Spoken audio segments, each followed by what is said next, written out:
नमस्कार। Face beyond face में आपका हार्दिक स्वागत है। मित्रों, आज हम आपसे मिलवाने जा रहे हैं मध्य प्रदेश की राजनीति के युवा चेहरे डॉक्टर अभिलाष पांडे से। अभिलाष पांडे जी, बहुत बहुत स्वागत है आपका। बहुत धन्यवाद। अभिलाष पांडे जी यूं तो मध्य प्रदेश में परिचय के मोहताज नहीं है, लेकिन यदि हम उनका परिचय बताने बैठें तो उनके पूरे प्रोफाइल में ऐसी अनेक चीजें हैं जो बहुत आकर्षित करती हैं। कई विषयों में उन्होंने डिग्रियां हासिल की हैं, बिजनेस एडमिनिस्ट्रेशन हो, कंप्यूटर साइंस हो, लॉ हो, पत्रकारिता हो। इनमें विशिष्ट डिग्रियों के साथ उन्होंने इकोनॉमिक्स से पीएचडी भी की। इसके बाद वो राजनीति में आए, मध्य प्रदेश भारतीय जनता पार्टी युवा मोर्चा के प्रदेश अध्यक्ष रहे और इसके बाद चुनावी राजनीति में पहली बार उतरे, जबलपुर उत्तर से जीते और आज मध्य प्रदेश विधानसभा के सबसे सक्रिय विधायकों में से एक में डॉक्टर अभिलाष पांडे का नाम आता है। अपने साथ वो न सिर्फ एक कर्मठ कार्यकर्ता का तमगा रखते हैं, बल्कि इनोवेशंस को भी प्राथमिकता देते हैं। विधानसभा में कई बार संस्कृत में ध्यानाकर्षण प्रस्ताव उठाते हैं। तो ऐसे अनेक मुद्दे वो विधायक के रूप में उठाते हैं जो युवा पीढ़ी के लिए, बच्चों के लिए, आम लोगों के लिए बहुत ही महत्वपूर्ण होते हैं। तो अभिलाष पांडे जी, यूं तो मैंने कोशिश की है कि छोटे से मैं आपका परिचय दूं, लेकिन जो मैं पढ़ता हूं, आपके बारे में सुनता हूं, तो परिचय देने में भी बहुत समय लगेगा। लेकिन इतनी सारी डिग्रियों के साथ आपने राजनीति में प्रवेश किया। आमतौर पर डिग्रियां हम लेते हैं एक अच्छा कैरियर बनाने के लिए। तो आपने बीएससी कंप्यूटर साइंस किया, आपने MIB master in international business किया, इसके बाद आपने एलएलबी की, बीजे किया, एमजे किया और उसके बाद फिर आप राजनीति में शिफ्ट हो गए। सबसे पहले तो मैं आपका बहुत बहुत धन्यवाद और आभार देता हूं कि आपने मुझे बात करने का ये अवसर दिया है। देखिए, मैं बहुत सामान्य परिस्थिति से और बहुत सामान्य घर का हूँ।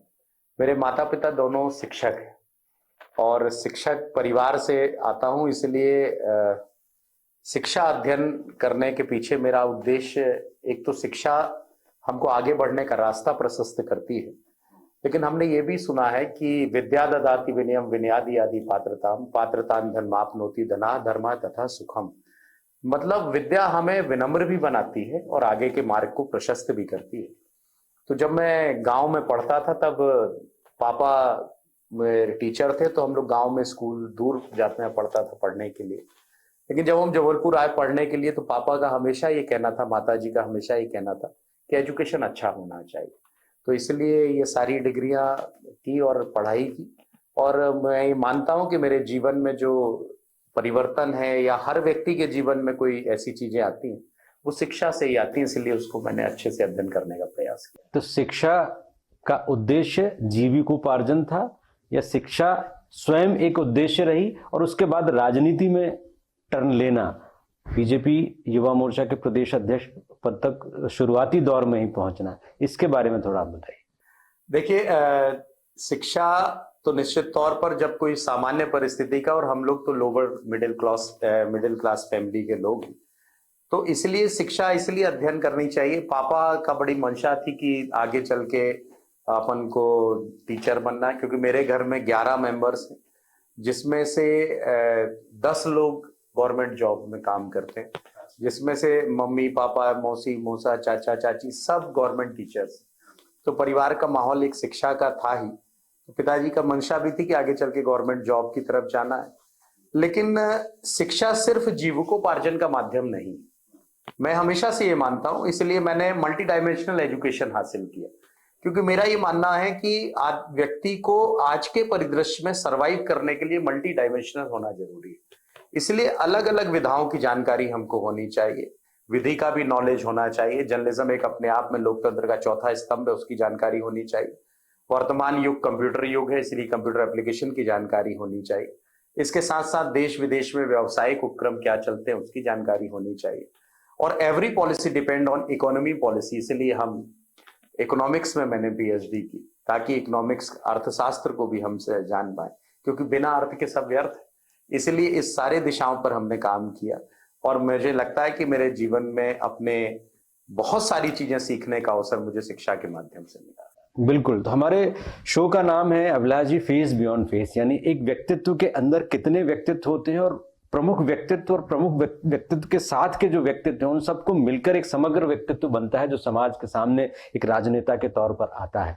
राजनीति में आप आए, युवा मोर्चा में प्रवेश किया, तो ये राजनीति में कैसे आपका आना हुआ, कभी सोचा था आपने, और आने के बाद आप लगातार सीढ़ियां चढ़ते चले गए, इसके बारे में आप थोड़ा बताएं। देखिए, मैं जबलपुर में पढ़ने के लिए आया, तो मैं जब जबलपुर में पढ़ता था तब मैं स्कूल की पढ़ाई करने के बाद स्कूल में भी मैं क्लास मॉनिटर और अन्य प्रकार की विधाओं पर 15 अगस्त, 26 जनवरी या भाषण, संवाद, इन सब चीजों में हम पार्टिसिपेट तो करते ही थे। लेकिन मैं जब विद्यार्थी परिषद के संपर्क में आया, जब मैं कॉलेज में पढ़ता था, तो मैं अखिल भारतीय विद्यार्थी परिषद के संपर्क में आया। उस समय छात्र संघ चुनाव थे, तो हम 2000 में विद्यार्थी परिषद के संपर्क में जब मैं आया, तब मैं सीनियर अंडर ऑफिसर था एनसीसी का। तो एक बड़ी टीम मेरे पास अपने कॉलेज में हुआ करती थी। तो अखिल भारतीय विद्यार्थी परिषद के महानगर के सहमंत्री से हमने अपने करियर की शुरुआत की। फिर विश्वविद्यालय संयोजक, प्रदेश के सहमंत्री, प्रांत मंत्री, महाकौशल प्रांत, राष्ट्रीय कार्य परिषद के सदस्य, कई बार कई बड़े आंदोलनों का मध्य प्रदेश का प्रभारी रहने का भी मुझे अवसर मिला। तो ये अखिल भारतीय विद्यार्थी परिषद से हमने एक, जो मैं ये मानता हूं कि अखिल भारतीय विद्यार्थी परिषद एक यूथ ऑर्गेनाइजेशन, एक ऐसा वर्ल्ड का सबसे बड़ा ऑर्गेनाइजेशन है जो व्यक्ति को जीवन जीने की कला सिखाता है। इसलिए जिस तरह से मैं ये मानता हूं कि व्यक्ति के व्यक्तित्व विकास की पाठशाला अखिल भारतीय विद्यार्थी परिषद, ऐसे हम जैसे कार्यकर्ताओं, जैसे लाखों कार्यकर्ताओं को गढ़ना। और मैं जो हमेशा आपसे, जो मैं अभी बात कह रहा था कि मल्टी डायमेंशनल व्यक्ति के सर्वांगीण व्यक्तित्व का विकास यदि कहीं हो सकता है तो वो सिर्फ एक मात्र ऑर्गेनाइजेशन है जिसका नाम अखिल भारतीय विद्यार्थी परिषद। मैं उसमें काम करता था प्रांत मंत्री की जिम्मेदारी के साथ। मैं 3 बार महाकौशल का प्रांत मंत्री रहा। उसके बाद आदरणीय प्रभात झा जी प्रदेश अध्यक्ष हुआ करते थे भारतीय जनता पार्टी के, मेनन जी संगठन मंत्री थे, वो मुझे युवा मोर्चे पर ले आए। मैं युवा मोर्चे का प्रदेश उपाध्यक्ष था, जीतू जराती जी मेरे अध्यक्ष थे। आदरणीय अमरदीप मौर्य जी जब प्रदेश अध्यक्ष थे तो मैं उनका प्रदेश का महामंत्री। फिर मैं खुद 5 साल 8 महीने तक, जब नंदू भैया भारतीय जनता पार्टी के प्रदेश अध्यक्ष थे, तब मुझे युवा मोर्चे के प्रदेश अध्यक्ष का दायित्व दिया गया और मैंने उस काम को निभाने का, अपने पूरे दायित्व के निर्वहन का मैंने पूर्ण प्रयास किया। तो देखिए, पॉलिटिक्स में जब आप आते हैं तो आपको बहुत सारे कार्यकर्ताओं की, सपोर्टर्स की जरूरत पड़ती है और वो आपको देखकर आते हैं कि आप देखो भैया प्रदेश अध्यक्ष बन गए, फिर विधायक बन गए, आगे भी बहुत सारे पड़ाव आने हैं, लेकिन सबको वो मौका नहीं मिल सकता। तो इतने लोगों को आप किस बेस पर जोड़ते हैं अपने साथ, जो आपको वोट देते हैं, जो आपका समर्थन करते हैं, दिन रात आपके साथ एक करते हैं, मेहनत करते हैं, तो उन सब के लिए आपका क्या संदेश है? देखिए, मैं हमेशा एक बात नौजवानों से कहता हूं, और मैंने लगभग मध्य प्रदेश की 21 साल, चाहे वो विद्यार्थी परिषद हो चाहे भारतीय जनता युवा मोर्चा, मैंने लगभग 21 साल इनके साथ समय बिताया है और इनके साथ काम करने का अवसर मिला है। मैं हर नौजवान से कहता हूं कि पूर्ण मनोयोग से प्रयास करना मनुष्य की प्रवृत्ति होनी चाहिए। सफलता और असफलता संयोग और वातावरण पर निर्भर करती है। मैं ये मानता हूं कि नौजवान यदि पॉजिटिविटी के साथ, सकारात्मक सोच उसके पीछे एक बड़ा कारण है। कई बार डिप्रेशन भी आता है, कई बार ये भी ध्यान में आता है कि हमने एक कहावत और सुनी है कि धीरज धर्म मित्र और नारी आपत काल पर रखियो चाहे। कई बार धैर्य हम अपना खो बैठते हैं। हो सकता है कि हमें घोर अंधकार सामने दिखाई दे रहा है, लेकिन उसके बाद प्रकाश की वो रोशनी दिखाई देने वाली है और उसी समय हम ब्रेक होकर वापस लौट जाते हैं। इसलिए मैं सारे नौजवानों से मैं निवेदन करता हूं कि पॉलिटिक्स में आइए। आप हमारे साथ जब जो नौजवान काम करते थे, जैसे मुझे ध्यान है मैं जब युवा मोर्चे का प्रदेश अध्यक्ष था, तब एक बड़ा टास्क मध्य प्रदेश की भारतीय जनता पार्टी ने मुझे दिया कि हमको नए नौजवानों को जोड़ना चाहिए। तो हमने उस समय लगभग 39 लाख से ज्यादा अपने नौजवानों को भारतीय जनता पार्टी के साथ मैंने जोड़ा और हमने चलो पंचायत की ओर ये अभियान चलाया। मेरे दीनदयाल एक ऐसा कार्यक्रम हमने चलाया कि एक दिन में 30 लाख नौजवान उसमें पार्टिसिपेट किए। खेलेगा मध्य प्रदेश, खेलेगा भारत एक नया अभियान चलाया जिसमें पंचायत से लेकर प्रदेश स्तर पर क्रिकेट टूर्नामेंट किए, जिसमें मलखम, कबड्डी, कुश्ती और रस्साकसी जैसे नेचुरल जो गेम्स थे उनको हमने काम में लाया। तो इस तरह से नौजवानों को हमने बड़ी संख्या में अपने साथ जोड़ा। आज मध्य प्रदेश में आप देखेंगे किसी भी जिले में जाकर आपको भारतीय जनता युवा मोर्चे की उस समय की टीम आज की भारतीय जनता पार्टी दिखाई देगी। इसलिए जो भी कार्यकर्ता ने प्रॉम्प्टनेस के साथ और लगन के साथ काम किया, उसे संगठन में अवसर मिला है। मैं उसका खुद उदाहरण हूं कि मैंने जिस टीम को जोड़ा, जिस तरह से हमने कार्यकर्ताओं का निर्माण किया, आज पार्टी के मैक्सिमम मंडल अध्यक्ष हमारे युवा मोर्चे की टीम के लोग हैं। हम 7-8 लोग विधायक हैं, विधानसभा के अंदर बैठते हैं, सांसद एक हैं जो हमारे युवा मोर्चे का जिला अध्यक्ष रहे, ऐसे नगर पालिका, नगर निगम पार्षद, ऐसी बहुत बड़ी फहरिस्त है। इसीलिए मुझे लगता है कि नौजवान आए और सकारात्मक सोच के साथ काम करें तो आपको निश्चित तौर पर परिणाम तक आप पहुंचते हैं। देखिए, पॉलिटिक्स में गॉडफादर की जरूरत भी पड़ती है, सपोर्टर्स की जरूरत भी पड़ती है। तो आप कोई एक ऐसा व्यक्ति जिसको आप गॉडफादर कह सकते हैं, और 3 ऐसे व्यक्ति जिनका आपकी राजनीति में कैरियर को आगे बढ़ाने में महत्वपूर्ण योगदान रहा। देखिए, राजनीति में संगठन ही हमारा गॉडफादर होता है, और जिस विचार पे हम काम करते हैं वो निश्चित तौर पर भारतीय जनता पार्टी का एक ऐसा विचार है, और हम कहें कि संघ के विचार से हम काम कर मैं सीख कर आया हूं, और संघ ने ही हम सब लोगों को बहुत सारी चीजें ऐसी सिखाई हैं, क्योंकि हम उसके एक यूथ विंग के ऑर्गेनाइजेशन के रूप में एबीपी में काम करते थे। तो निश्चित तौर पर जो गॉडफादर है वो तो संगठन ही, और संगठन ही हम लोगों को आगे बढ़ाने का काम करता है। कई बार परिस्थितियां ऐसी आती है, लेकिन मैं आपको विश्वास पूर्वक एक बात कहता हूं कि मैंने कई लोगों के साथ काम किया। जैसे जब मैं विद्यार्थी परिषद का काम करता था, तब आदरणीय बीडी शर्मा जी हमारे संगठन मंत्री हुआ करते थे। उनके साथ मुझे काम करने का अवसर मिला, बहुत कुछ उनके साथ सीखने का अवसर मिला। उसके बाद क्षेत्रीय संगठन मंत्री थे आदरणीय सुनील अंबेकर जी, हमारे राष्ट्रीय संगठन मंत्री थे, उनने हमको बहुत सारी चीजें सिखाई। जब मैं बीजेपी में आया, तब भारतीय जनता पार्टी में जब मैंने प्रवेश किया, तब आदरणीय प्रभात झा जी यहाँ के प्रदेश अध्यक्ष थे, उनने मुझे बहुत कुछ सिखाया। आदरणीय उसके बाद नरेंद्र सिंह तोमर जी प्रदेश अध्यक्ष थे, उनने मुझे बहुत कुछ सिखाया। नंदू भैया के कार्यकाल में तो मैं खुद ही प्रदेश अध्यक्ष बना जब वो भाजपा के प्रदेश अध्यक्ष थे। शिवराज सिंह चौहान जी मुख्यमंत्री थे, उनके साथ मैंने सीखा। संगठन मंत्री के रूप से मेनन जी थे, सुहास जी थे, हितानंद जी थे, अतुल राय जी थे, इनके साथ मैंने बहुत सारी चीजें सीखी। तो मैं ये मानता हूं कि भारतीय जनता पार्टी और हमारा जो विचार का जो संगठन है, मैं दावे के साथ कहता हूं और किसी संगठन में इस तरह से कार्यकर्ता निर्माण की प्रोसेस ही नहीं है। मुझे एक व्यक्तिगत, मैं आपको अपना अनुभव बताता हूं कि मैंने कई बार काम के दौरान गलतियां की, संगठन ने स्पष्ट रूप से मुझे समझाया, बुलाकर डांट भी लगाई कहीं यदि गलती हुई, तो उस डांट का जो मेरे ऊपर जो परिणाम पड़ा या मैंने उससे जो सीखा, तो मुझे हमेशा उस बात की ध्यान आया कि जिस तरह से गुरु के बारे में हम कल्पना करते हैं, जो हमारे ऊपर जो काम कर रहे हैं वो हमसे ज्यादा दृष्टि उनकी है, तो उनकी बात से मुझे ये ध्यान आता है कि हमने एक चीज जो पढ़ी थी कि गुरु कुमार से कुंभ है गड़गड़ काटे कोट, अंदर हाथ सहार दे और बाहर मारे चोट। तो ये हमको हमारे नेतृत्वकर्ताओं ने हमको ये चीजें सिखाई। इसलिए कोशिश हमारा ये है कि जो कार्यकर्ता का डेवलपमेंट है वो प्रयास मैंने किया, और इन सारे लोगों ने मेरा अपना सहयोग समय समय पे सबका मार्गदर्शन मिला है। तो मुझे लगता है कि उस दिशा पर हम इसलिए काम कर पाए। बिल्कुल। अब बात आती है आपके कृतित्व की। व्यक्तित्व की बात हुई, अब कृतित्व की बात करते हैं। कृतित्व में अब आप एक विधायक के रूप में मध्य प्रदेश विधानसभा में एक सक्रिय विधायक के रूप में जाने जाते हैं। कई मुद्दे आपने उठाए, लेकिन कुछ मुद्दे ऐसे हैं जो अपील करते हैं, जैसे कि बच्चों में जिस तरह से डिजिटल एडिक्शन हो रहा है, ये एक सामाजिक मुद्दा है। तो संस्कृति और संस्कार के साथ सरोकार भी आपकी प्राथमिकता में है, लेकिन संस्कार में बच्चों को संस्कारित करना और डिजिटल एडिक्शन से मुक्त करना, क्या ये सरकार कर सकती है? विधानसभा के फ्लोर पर ये क्वेश्चन उठाना सिर्फ एक प्रतीकात्मक क्वेश्चन था, या इसके पीछे कुछ निहितार्थ थे और उसका कुछ रिजल्ट मिलता दिख रहा है? देखिए, मैं सबसे पहले तो एक बात आपसे कहूं कि मैं उत्तर मध्य विधानसभा का विधायक हूं, और उत्तर मध्य विधानसभा की जनता के मुद्दे उठाना मेरी जिम्मेदारी है। लेकिन मैं हमेशा इस बात का भी ध्यान रखता हूं कि मैं मध्य प्रदेश विधानसभा का भी सदस्य हूं।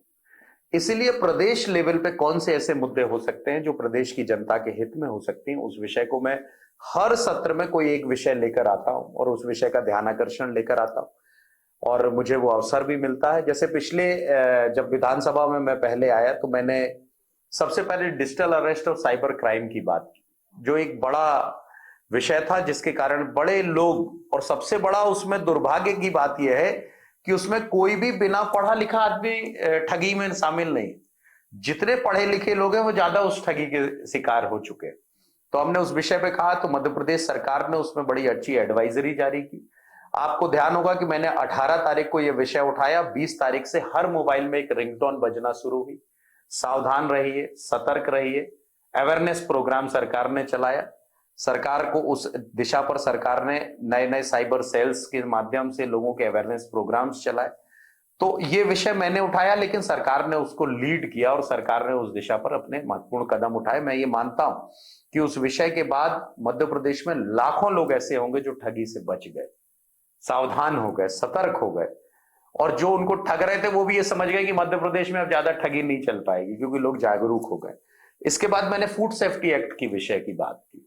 जब हम फूड सेफ्टी एक्ट के विषय पे बात करते हैं तो मैंने फूड सेफ्टी, अजीनोमोटो, आपने एक वर्ड सुना है, जो ऐसा है कि जो ऐसा अजीनोमोटो है जो पिज्जा, बर्गर और मोमोज में डाला जाता है, जिसके कारण बच्चों के अंदर एडिक्शन आता है। वो इंग्रेडिएंट्स जो ऐसे खाने में डाले जाते हैं, उसके कारण बड़ी समस्याएं हो रही हैं। विश्व के कई ऐसे विकसित देश हैं जिन्होंने अजीनोमोटो को बैन कर दिया है, लेकिन आज भी वो हमारे क्षेत्र पे चल रहा है। ये हमारे लिए बड़ी समस्या का विषय है। इसीलिए मैंने सरकार का ये ध्यान आकर्षण किया। उसके बाद सरकार ने एक बड़ा एजेंडा लाया और मध्य प्रदेश में फूड सेफ्टी ऑफिसर्स की नियुक्तियां प्रारंभ हुई, और उनकी जॉब भी निकली है, और उनका इंटरव्यू और उनके बाकी सारे एग्जामिनेशंस भी हो रहे हैं। उसके कारण लोगों के अंदर अवेयरनेस आई। एंटी ओबेसिटी की बात प्रधानमंत्री जी करते हैं। प्रधानमंत्री जी 10% ऑयल कम करने की बात करते हैं। ये सारा एंटी ओबेसिटी, जितनी ओबेसिटी बढ़ रही है, ये सारे बच्चों को इस तरह के जंक फूड के कारण ही बढ़ रही है। इससे मैं और आप दोनों अछूते नहीं, हमारे और आपके सबके परिवार की ये समस्या है। तो उस पर हमने काम किया। इसके बाद मैंने पिछले बार सत्र के दौरान मैंने एक बात कही, जो 14 साल से कम उम्र के बच्चे हैं उनमें मोबाइल एडिक्शन की मैंने बात कही। मैं दावे के साथ कहता हूं आपके माध्यम से, आपके जितने भी दर्शक हैं उन सबको, कि मैं निवेदन करता हूं, यदि आप एक प्रयास घर में कर लो कि नो गैजेट जोन, हम घर का कोई कोना ऐसा नहीं है जहां मोबाइल लेकर नहीं जाते। इवन हम अपने टॉयलेट्स में भी मोबाइल लेकर जा रहे हैं। हम बच्चों को क्या दिशा देना चाहते हैं? आपको मैंने उस समय जब मैंने ध्यानाकर्षण पे ये विषय लाया तो मैंने ये कहा कि 14 साल से कम उम्र के बच्चों में जिस तरह का मोबाइल एडिक्शन होता है, और बच्चे मेटा का अभी जो युग है, इस मेटा के युग में जैसे ही हम कोई एक रील देखते हैं तो वो रील बार बार दिखती है। जब उसको वो देखते हैं तो डोपामाइन नाम का एक हमारे अंदर सेक्रेशन होता है जो आनंद की अनुभूति करता है। जब बच्चों में आनंद की अनुभूति होती है तो बार बार रीलों को वो देखते हैं।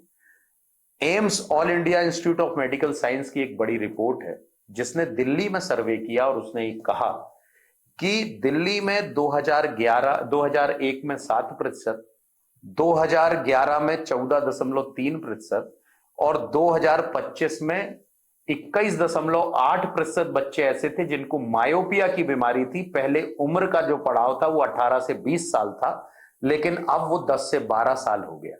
आप सोचिए, स्पाइनल कॉर्ड की प्रॉब्लम, गर्दन में हमारे दर्द की समस्या, ये सारी समस्याएं आने वाले भविष्य में मोबाइल के कारण होंगी। उसके कारण सरकार ने एडवाइजरी जारी की, महिला बाल विकास ने एडवाइजरी जारी की। हालांकि ये जो ध्यानाकर्षण था उसकी अपनी मर्यादा है कि एक ही विभाग में लगा सकते, लेकिन ये 3 विभागों का काम था। ये एजुकेशन का भी काम था, ये हेल्थ का भी काम था, और महिला बाल विकास का भी काम था। तो उसके बाद सरकार ने एडवाइजरी जारी की। मैं आपके माध्यम से ये फिर निवेदन करता हूं जनता से कि आप कृपया अपने बच्चों को मोबाइल कम दीजिए, नो गैजेट जोन बनाइए, ताकि बच्चे आपके बच सके। यही मेरा आग्रह है। तो 3 बातें थी जो आपने स्वयं बता दी। एक और आपने संस्कृत की दुर्दशा या संस्कृत की दशा को लेकर भी विषय उठाया।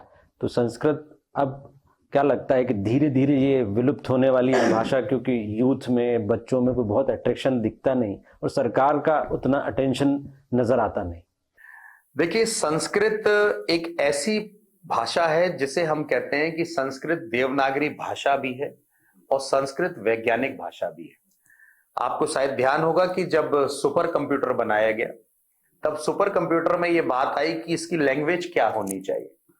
तब सुपर कंप्यूटर की लैंग्वेज के समय यह बात कही गई कि इसकी लैंग्वेज संस्कृत होनी चाहिए, क्योंकि संस्कृत जैसी बोली जाती है, वैसे ही लिखी जाती है, वैसे ही उसका भावार्थ भी निकलता है।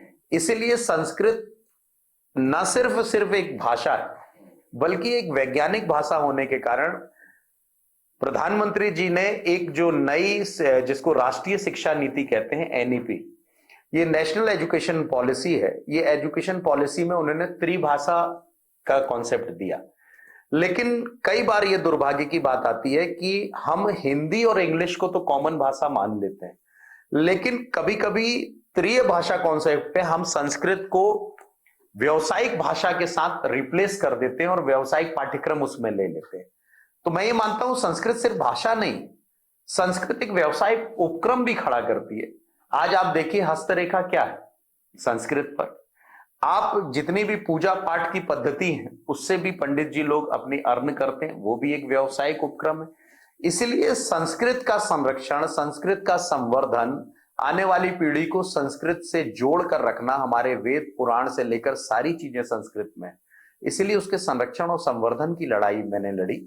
और मैं अभी अपने यहाँ विधानसभा के अंदर लोकनाथ शास्त्री संस्कृत महाविद्यालय, उसको भी बचाने के लिए उसकी भी मैं लड़ाई लड़ रहा हूं। मैंने बार बार ये कहा कि इसको नगर निगम से निकालकर इसको मर्ज करना चाहिए हायर एजुकेशन के साथ, ताकि पाणी ग्रहण जो संस्कृत विश्वविद्यालय है उज्जैन का, उसके साथ उसका टाई अप हो और उसमें क्वालिटी ऑफ एजुकेशन का इंप्रूवमेंट होना चाहिए।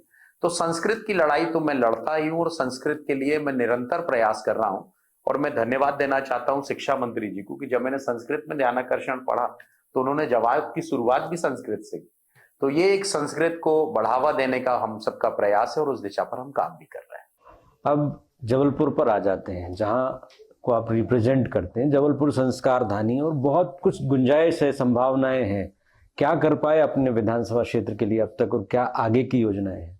उत्तर मध्य विधानसभा में जनता के आशीर्वाद से मुझे मात्र 16 दिन ही मिले चुनाव लड़ने के, आपको सब ध्यान में ही, और जनता के आशीर्वाद से और कार्यकर्ताओं के अथक परिश्रम और मेहनत से, उनके परिश्रम से, उनके पसीने से हम विधानसभा में जीत कर आए। मैं जनता के विकास का एक मॉडल लेकर निकला हूं जिसका कॉन्सेप्ट है 5S।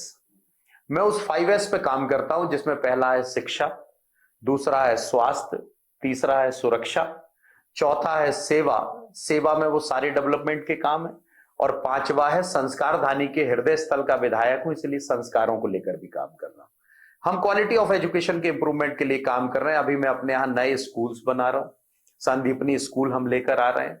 हम नई नई बिल्डिंगें, जितनी जर्जर थी वो सारी बिल्डिंगें ठीक कर रहे हैं। अभी मैंने अपने सारे स्कूलों में स्मार्ट बोर्ड लगाए, उन स्मार्ट बोर्ड्स के माध्यम से बच्चों को पढ़ा रहे हैं। एक दिन मैं स्कूल गया, बच्चों ने कहा, मैंने उनके पेरेंट्स के बारे में अलग अलग बच्चों से पूछा, तो किसी ने बताया कि मेरे पिताजी सब्जी की दुकान लगाते हैं, किसी ने बोला चाय का ठेला लगाते हैं, किसी ने कहा समोसे की दुकान लगाते हैं। तब मैंने उनसे जब पूछा कि तुम्हारे पड़ोस के जो तुम्हारे मित्र हैं वो पढ़ने प्राइवेट स्कूल में जाते हैं तो क्या चीजें मिलती है, तो बताया कि वो स्मार्ट बोर्ड से पढ़ते हैं, नई सुविधाओं से पढ़ते हैं। तो मैंने अपने सारे स्कूलों में स्मार्ट बोर्ड लगाए। इसके साथ साथ हम उन स्कूलों का उन्नयन कर रहे हैं, उनको एक क्लास दे रहे हैं। हम टीचर्स, स्मार्ट टीचर्स बना रहे हैं, स्मार्ट बच्चे बना रहे हैं, क्लासरूम स्मार्ट्स बना रहे हैं। हम हेल्थ पे काम कर रहे हैं। हेल्थ इश्यूज पे मैंने अभी 9 जगह संजीवनी क्लिनिक खोली, जिसमें 206 प्रकार की दवाइयां हम वार्ड के अंदर ही निःशुल्क वितरित करते हैं। छोटी बीमारियों की जितनी जांचें हैं वो सारी निःशुल्क वहां पर कराई जाती हैं। हमारे यहाँ मनमोहन नगर अस्पताल है, हम उसका वो अभी शहरी सामुदायिक स्वास्थ्य केंद्र है, हम उसका उन्नयन कर उसे सिविल अस्पताल की तरफ लेकर जा रहे हैं। विक्टोरिया अस्पताल में नया 250-300 बेड का हम नया हॉस्पिटल बना रहे हैं। ऐसे सारे हॉस्पिटलिटी को लेकर हम काम कर रहे हैं। सुरक्षा की दृष्टि से मेरा व्यवसायिक बड़ा केंद्र है, इसलिए सुरक्षा की दृष्टि से थानों का परिसीमन हुआ है। हम अलग अलग जगह चौकियां बना रहे हैं। अभी मैंने एक नया कार्यक्रम शुरू किया है, अटल सुरक्षा अभियान, जिसमें हम कैमरे लगवा रहे हैं। 200 घरों को चिन्हित करते हैं, उन 200 घरों के बीच में कैमरे लगाते हैं, उसका डीवीआर एक घर में रखते हैं, लेकिन आउटपुट संबंधित थाने को देते हैं, जिसके कारण लोगों की सुरक्षा, माताओं बहनों की। मेरे विधानसभा क्षेत्र में एक बड़ा टास्क ये भी है कि मेरे यहाँ बहुत सारे पेरेंट्स ऐसे हैं जो अकेले रहते हैं, बच्चे जॉब के कारण बाहर हैं, माता पिता अकेले हैं, तो उनकी सुरक्षा की जिम्मेदारी भी उनकी है। तो इसलिए मैंने पहले दिन ही कहा था कि मैं नेता नहीं, मैं तो बेटा बनकर आया हूं।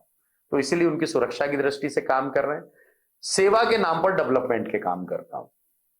अभी हमने 2 साल में लगभग 178 रोडें बना दी हैं, 14 सामुदायिक भवन बना रहे हैं, 36 नए उद्यान बना दिए हैं। हनुमान ताल मेरे यहाँ बड़ा तालाब है जो आस्था और श्रद्धा का केंद्र है, उसका बड़ा जीर्णोद्धार कर रहा हूँ। माड़ो ताल तालाब बना रहा हूँ जिसमें 8.5 करोड़ रुपए से डेवलपमेंट कर रहा हूँ। चारों तरफ पर पाथवे बना रहा हूँ, 10,000 पौधे लगाऊंगा, फूड जोन गेम जोन बना रहा हूँ। 431 करोड़ रुपए का एक नया ओवरब्रिज लेकर आया हूँ जो कृषि उपज मंडी से लेकर ITI तक के जितना ट्रैफिक मैनेजमेंट है उस पर वो बड़ा काम करेंगे। हमारे यहाँ जबलपुर का हमारी विधानसभा में एक बड़ी सौगात मिली कि हमारे यहाँ जिस तरह से बनारस में आदरणीय प्रधानमंत्री जी की कॉन्स्टिट्यूंसी पे जो काम हो रहा है कि ट्रैफिक मैनेजमेंट पे रोपवे, वो मेरे यहाँ सिविक सेंटर से मालवीय चौक से लाडगंज, बड़ा फुहारा, निवाड़गंज, बलदेव बाग होते हुए हम ट्रैफिक मैनेजमेंट के लिए रोपवे बनाने जा रहे हैं। उसके लिए सभी ने हम लोगों की मदद की है। आदरणीय मुख्यमंत्री जी ने, नितिन गडकरी जी ने, आदरणीय राकेश जी हमारे यहाँ के मंत्री, ऐसे सब लोगों ने मिलकर प्रयास कर ये बड़ी सौगात हमको दे रहे हैं। इसके साथ साथ हम डेवलपमेंट के साथ साथ मैं जल संरक्षण पे भी काम कर रहा हूं। मेरा मानना यह है कि जल को लेकर इसीलिए हमको काम करने की आवश्यकता है कि जिन कुओं ने, चौपड़ियों ने, बावड़ियों ने, तालाबों ने हमारी पीढ़ियों को जीवन दिया है, उसका सिर्फ शोषण नहीं करना है, उसको आने वाली पीढ़ी को सुरक्षित देकर जाना हमारी जिम्मेदारी। इसलिए मैं जल संरक्षण पे भी काम करता हूं, लेकिन संस्कार धानी का विधायक हूं, इसलिए 5S में संस्कारों पर भी काम करता हूं।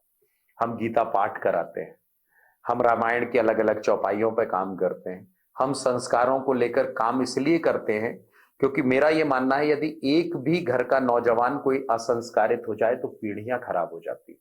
तो इसलिए मैं संस्कारों को लेकर भी संस्कार धानी में काम करता हूं। तो ये मेरे विकास का 5S का मॉडल है। अभी हम रानीताल का मुक्तिधाम बना रहे हैं, माड़ो ताल का मुक्तिधाम बना रहे हैं। आप ये सोचिए कि हम मुक्तिधाम में गीजर भी लगाते हैं ताकि कोई व्यक्ति आए अंत्येष्टि के लिए, हम सनातनी परंपरा के लोग हैं तो उनको गर्म पानी की व्यवस्था होनी चाहिए। ये विचार भी हमारी टीम करती है, एक पूरी टीम है, उस पर हम काम करते हैं। तो मेरा ये मानना है कि सर्वांगीण विकास उत्तर मध्य का हो और जनता का विश्वास जो उन्होंने मुझ पर जताया है वो कायम रहे, हम उस दिशा पर काम करें। इसमें दूसरा पहलू भी आता है कि इस कार्य में, इस महाअभियान में जनता की उपेक्षा, सरकार की बेरुखी, अफसरों का रवैया या आपके स्वयं के कार्य में कहीं कोई कमी या कठिनाई कभी बाधा बनती है, फ्रस्ट्रेशन का कारण बनती है, या कभी आप अपने आप से भी एक तरह से असंतुष्ट हो जाते हैं? देखिए, हम जब सार्वजनिक जीवन में काम करते हैं तो ऐसे पड़ाव भी आते हैं, निश्चित तौर पर इससे विमुख नहीं हुआ जा सकता। कई बार जब हम काम करने का प्रयास करते हैं तो जैसे ध्यान है मुझे कि एक सड़क मुझे एक ने कही कि ये कृषि उपज मंडी के सामने की सड़क है, ये अभिलाष जी, ये लगभग 25 साल 30 साल से मैं यहाँ रहता हूँ, आज तक नहीं बनी। मैंने तत्काल उस सड़क पर विचार किया और मैंने कृषि उपज मंडी में समदड़िया कॉम्प्लेक्स से लेकर बड़कुल होटल तक नई सड़क बना दी। लेकिन जैसे ही मैं सड़क के बाद बनने के बाद वहां पर पहुंचा तो बहुत सारे लोग मिले मुझे, तो मैंने कहा उनसे ऐसी सामान्य पूछा कि आपको कैसा लगा सड़क बनते हुए देखकर, या आपकी सड़क बन रही है, आपकी सड़क बन गई है, कैसा लगा? तो उन्होंने कहा विधायक जी ये तो ठीक है, पीछे की नाली और बनवा। तो कुल मिलाकर ये जनता है जिसको जितना भी काम किया जाए वो निश्चित तौर पर कम ही होता है। और जनता का ये अच्छी बात भी है कि जनता को अपने जनप्रतिनिधि से लगातार डिमांड बनाए रखना चाहिए, क्योंकि मैं इकोनॉमिक्स का विद्यार्थी हूं। डिमांड और सप्लाई मैंने पढ़ी, डिमांड जितनी बढ़ेगी उतनी सप्लाई बढ़ानी पड़ती है। तो डिमांड जनता करती है और मैं आपसे ये कहता हूं कि जनता उसी जनप्रतिनिधि के साथ डिमांड करती है जिसको ये विश्वास होता है कि ये मेरा काम कर पाएगा। इसलिए लोग आते हैं, बिजली, खंबे, लाइट, पानी, बिजली सबके काम करते हैं। इसके साथ साथ कई बार अधिकारियों के साथ भी, जो आप कह रहे हैं, कई बार कुछ अधिकारी ऐसे होते हैं जो किस चीजों को लिंगर ऑन करने का प्रयास करते हैं। लेकिन मैंने अपने क्षेत्र में साफ तौर पर इन सारी बातों को मैंने बनाकर रखा है कि मैं कभी भी कोई व्यक्तिगत विषय पे बात नहीं करता या व्यक्तिगत लाभ और हानि के विषय पे नहीं जाता। हम जनहित के मुद्दे की बात करते हैं, इसलिए अधिकारियों से डट के बात करता हूं। बीच में आपको एक वीडियो उस समय आया था, लोगों ने काफी उसकी चर्चा भी की कि हमने दीनदयाल चौक में एक शराब की दुकान है, उसके खिलाफ मैंने बड़ा मूवमेंट किया। एक बार एक पुलिस अधिकारी ने जनता के साथ अभद्र व्यवहार किया, उसके साथ मैंने उस कड़ी लड़ाई लड़ी और मैंने कहा कि ये मैं अपने विधानसभा क्षेत्र में बर्दाश्त नहीं करूंगा। हाँ, जनता के प्रति जिम्मेदारी तो है, लेकिन पार्टी के कार्यकर्ताओं के प्रति भी मेरी जिम्मेदारी है और मैं उनको भी बता के रखता हूं कि विनम्रता के भाव के साथ समाज की सेवा करें, लेकिन यदि उनके साथ कोई अभद्र व्यवहार करता है, अधिकारी या कोई कर्मचारी, तो उसके खिलाफ मैं तटस्थ होकर उनकी बात। तो आप थाने भी पहुंच जाते हैं, फिर आप उबल जाते हैं, एसपी को बुलाने की धमकी देते हैं और आप एफआईआर हटाने की बात, कानून तो अपना काम कर रहा है ना। मैंने कभी एफआईआर हटाने की बात नहीं की, उसको दूसरी तरह से प्रस्तुत किया गया। जब दो पक्ष आपस में लड़ते हैं और दोनों पक्ष, जब एक पक्ष दोपहर में 2 बजे एक एप्लीकेशन देता है थाने में दूसरे पक्ष के खिलाफ, और दूसरा पक्ष जब रात को 2 बजे अंधेरे में जाके एफआईआर करा देता है, एमपीबी के लोग जाकर, तो मैंने एसपी से यही कहा कि जब तुमने इनकी दोनों का विवाद एक बराबर है, जब आपने इनकी एफआईआर कर ली तो इनकी एफआईआर करने में क्या तकलीफ। हाँ, यदि वो 2:01 में भी अपनी एप्लीकेशन जमा करता थाने में तो मैं कहता कि ये गलत है, लेकिन उसने यदि दोपहर में 2 बजे एप्लीकेशन जमा की और एक व्यक्ति ने रात को 1-2 बजे जाके एफआईआर की, तो पुलिस की जिम्मेदारी क्या बनती है कि दोनों पक्षों की बात रखेंगे ना। पुलिस कोई एक तरफ के एजेंडे पे तो सोच नहीं सकती।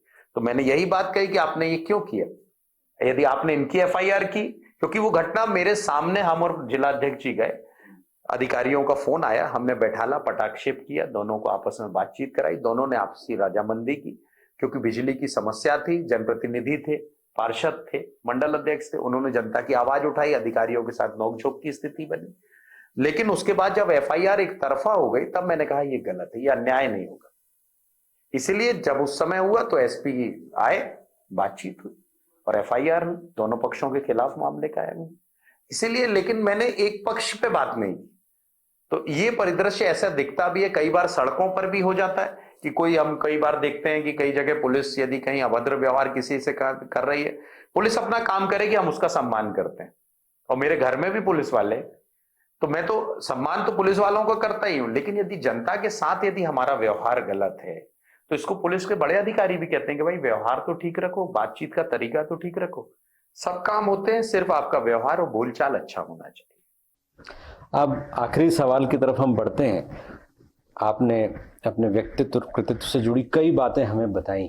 अब अभिलाष पांडे स्वयं के बारे में, अपने करियर के बारे में, पॉलिटिकल और अपनी भूमिकाओं के बारे में अब क्या सोच रखते हैं? आने वाले समय में अभिलाष पांडे का क्या क्या स्वरूप जनता को, उनके प्रशंसकों को दिखाई देगा? देखिए, इस विषय पर तो मैं आपसे यही कहूंगा कि अभिलाष पांडे व्यक्तिगत रूप से एक भारतीय जनता पार्टी का कार्यकर्ता है। भारतीय जनता पार्टी के कार्यकर्ता के रूप से भारतीय जनता पार्टी मुझे जो जो जिम्मेदारी देगी, मैं हमेशा ये प्रयास करता हूं कि उस जिम्मेदारी पर मैं खरा उतरूं। दूसरा, मैं जिस भूमिका का निर्वहन करता हूं उस भूमिका पे मैं हमेशा एक कहानी को याद रखता हूं जो हमने बचपन में पढ़ी है, बाबा भारती की कहानी, जिसमें खड़क सिंह एक डाकू होता है, बाबा भारती एक व्यक्ति होते हैं जिनके पास एक सुल्तान नाम का घोड़ा होता है। बाबा भारती कई बार कोशिश करते हैं कि घोड़े को छल से हम ले लें, लेकिन छल के साथ नहीं ले पाते, बल से ले लें, लेकिन बल से नहीं ले पाते। तो एक बार वो छल करते हैं और एक राहगीर बनकर बैठ जाते हैं और बाबा भारती के घोड़े पर हाथ देते हैं, मेरी तबीयत खराब है, मुझे घोड़े पे ले चलो। लेकर जाते हैं, रास्ते में गर्दन पर उनके तलवार अड़ाते हैं और कहते हैं उतरो, मैं खड़क सिंह डाकू हूं। तो बाबा भारती कहते हैं घोड़ा तो ले जाओ खड़क सिंह, लेकिन इस घटना का जिक्र कभी मत करना, नहीं तो लोग राहगीरों पर भरोसा करना छोड़ देंगे। राहगीर एक कौम है, इसलिए उस राहगीर के कौम को बाबा भारती ने कहा कि खड़क सिंह तुम बदनाम मत कर देना, नहीं तो लोग जो सही में नीडी हैं उन पर विश्वास करना छोड़ देंगे। वैसे ही मैं याद रखता हूं कि यदि मैं युवा मोर्चे का कार्य करता हूं तो युवा मोर्चा मेरी कौम है, मैं विद्यार्थी परिषद का कार्य करता हूं तो विद्यार्थी परिषद मेरी कौम है, मैं विधायक हूं तो विधायक मेरी कौम है, मैं भारतीय जनता पार्टी का सिपाही हूं तो भारतीय जनता पार्टी मेरी कौम है। इसलिए मैं जब भी कोई काम करता हूं तो अपने आप को और अपने उस संगठन की इज्जत, मान, प्रतिष्ठा को बचाकर रखने का काम करता हूं। और जहां तक बात है मेरे अपने आगे की भूमिकाओं की, पार्टी ने मुझे अभी शहडोल का काम दिया है और पार्टी समय समय पर मुझे जो जो काम देगी मैं उस काम पे तटस्थता, ईमानदारी और पूर्ण प्रॉम्प्टनेस के साथ काम कर पाऊं, ये हमेशा मेरा विचार है। बिल्कुल, बहुत बहुत धन्यवाद डॉक्टर अभिलाष पांडे जी। आपने जो बातें कही नई पीढ़ी राजनीति में यदि आना चाहती है और है तो अभिलाष पांडे से बहुत कुछ सीख सकती है। हम उम्मीद करेंगे कि अभिलाष जी इसी तरह से अपने कैरियर में, अपने मार्ग में आगे बढ़ते रहें, अपने उद्देश्यों की पूर्ति में ईश्वर उनका साथ दे। बहुत बहुत धन्यवाद पांडे जी। नमस्कार। फेस बियॉन्ड फेस में आज इतना ही। अगले बार फिर हम हाजिर होंगे किसी नई शख्सियत के साथ। तब तक के लिए नमस्कार।